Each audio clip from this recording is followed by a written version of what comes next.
Welcome to Patient Management System. It can be run smoothly, very easy to use, easy to access, and enhances hospital processes. सबसे पहले हम icon में अपना user ID select करते हैं, उसमें अपना यूजर आईडी डालते हैं, उसके बाद पासवर्ड डालते हैं, उसके बाद लॉगिन करते हैं। हेल्थ इंडिया आयुर्वेद सेंटर, इस जगह पर आपका नाम, हॉस्पिटल का नाम दर्ज किया जा सकता है। यहाँ पर एड्रेस नोट किया जा सकता है, ईमेल एड्रेस लिखा जा सकता है और वेबसाइट एड्रेस लिखा जा सकता है। यहाँ पर आपके हॉस्पिटल का लोगो लगाया जा सकता है। जब सबसे पहले पेशेंट हॉस्पिटल में आता है तो रिसेप्शन पर आता है। रिसेप्शन पर उस पेशेंट का नाम दर्ज किया जाता है। आज जैसे 25 तारीख है, 25 तारीख को पहले से 5 पेशेंट आ चुके हैं, अब छठा पेशेंट आया है। उस पेशेंट का नाम दर्ज किया जाता है, उसका एड्रेस दर्ज किया जाता है, उसके सिटी का नाम दर्ज किया जाता है, उसकी एज लिखी जाती है, उसका लिंग निर्धारण करके सेलेक्ट किया जा सकता है, किस डिपार्टमेंट में उसको चिकित्सा के लिए भेजना है। यहाँ हम सारे आयुर्वेद के हिसाब से निश्चित डिपार्टमेंट में, किसी एक में डिपार्टमेंट में उसको जाने के लिए कह सकते हैं। कितनी फीस ली जाती है उसको भी हम यहाँ पर दर्ज करते हैं, सेव कर देते हैं। अब वही पेशेंट जब ओपीडी में डॉक्टर को दिखाने जाता है तो पर्चे के अनुसार डॉक्टर उसका ओपीडी नंबर सेलेक्ट करता है। जो भी डिटेल वहाँ लिखी गई है वो सब कंप्यूटर में दिखाई देती है। अब उसकी कंप्लेंट दर्ज की जाती है।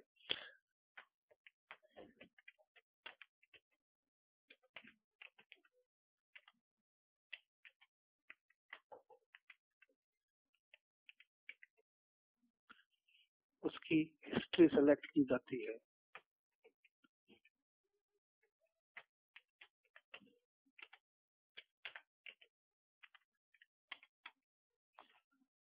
उसका डॉक्टर डायग्नोसिस करता है, जैसे आंतरिक ज्वर, काय चिकित्सा विभाग में दिखाने आया है, पहले से सेलेक्टेड है।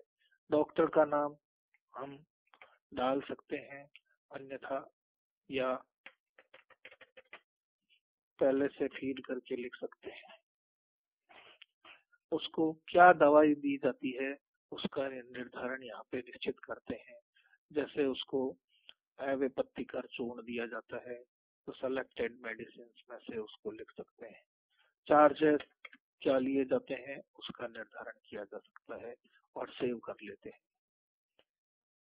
वही पेशेंट जब इंडोर में जाता है तो इंडोर में भी वहां पर उसके ओपीडी नंबर के हिसाब से उसका नाम दर्ज किया जा सकता है। पहले की जो भी फीडिंग की गई थी वो यहाँ सब दिखाई देती है। उसके पिता का नाम दर्ज किया जाता है।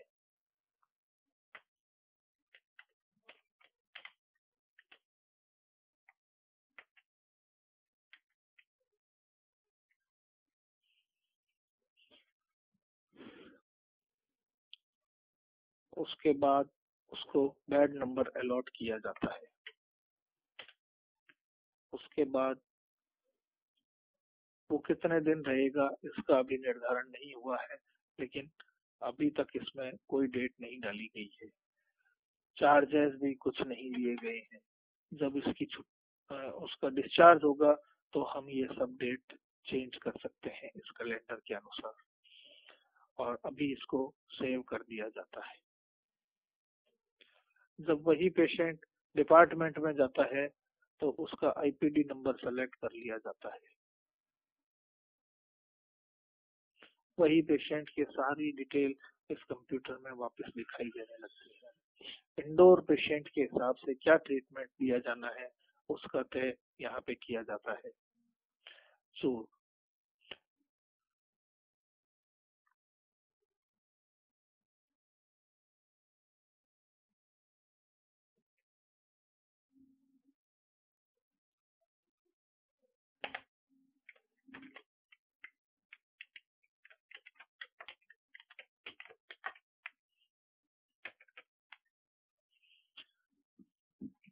भी इसको सेव कर लिया जाता है।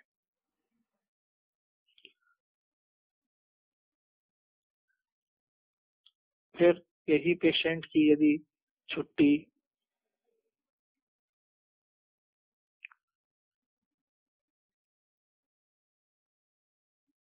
किसी पेशेंट की यदि डिस्चार्ज किया जाता है, मान लो राजकुमार को डिस्चार्ज करना है, तो इसको डिस्चार्ज करना है तो आप 29 तारीख को यदि डिस्चार्ज होना है तो उसे 29 तारीख सेलेक्ट किया जाता है और इसको अपडेट कर लिया जाता है। यही पेशेंट को यदि डिस्चार्ज किया जाता है तो इसको सेलेक्ट कर लेते हैं, इस कैलेंडर के हिसाब से इसको तारीख निश्चित कर दी जाती है। यहाँ पर क्लिक करते ही अपने आप कितने दिन रहा आ जाता है।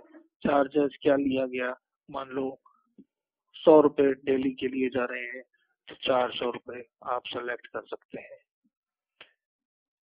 सेलेक्ट, ये कॉलम खाली रह गया था इसलिए ये ले नहीं रहा। पूरा फॉर्म भरना जरूरी है।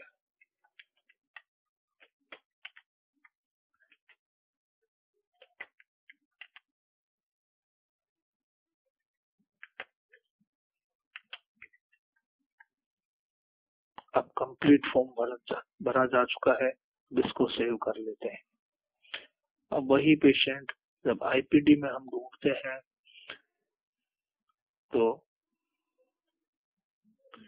5 नंबर राजकुमार 29 तारीख जो दवाएं लिखनी है वो लिख सकते हैं।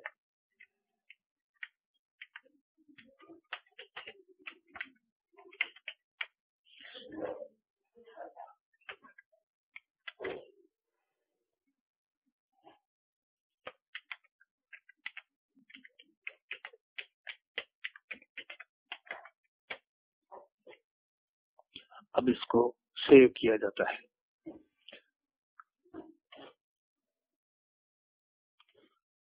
अब यदि सारे पेशेंट्स की डिटेल देखनी है हमें तो आउटडोर पेशेंट में कितने पेशेंट कितनी तारीख से हैं, जैसे हमने फीडिंग की थी 23 तारीख से, तो इतने सारे पेशेंट एडमिट आउटडोर में आए थे, उनसे 50-50 रुपए फीस ली गई थी।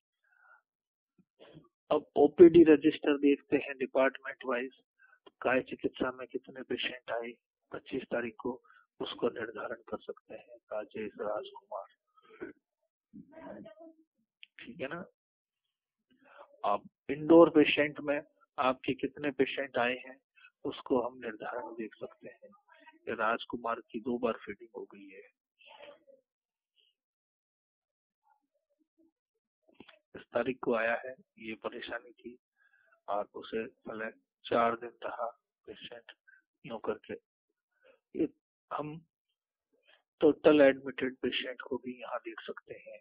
कुल 5 मरीज भर्ती हैं, कोई भी डिस्चार्ज नहीं किया गया है और इसलिए 5 मरीज ही दिखाई दे रहे हैं। इसको एग्जिट कर लेते हैं। अपना पासवर्ड भी यहाँ पर बदल सकते हैं, यूजर नेम डालते हैं कैप्स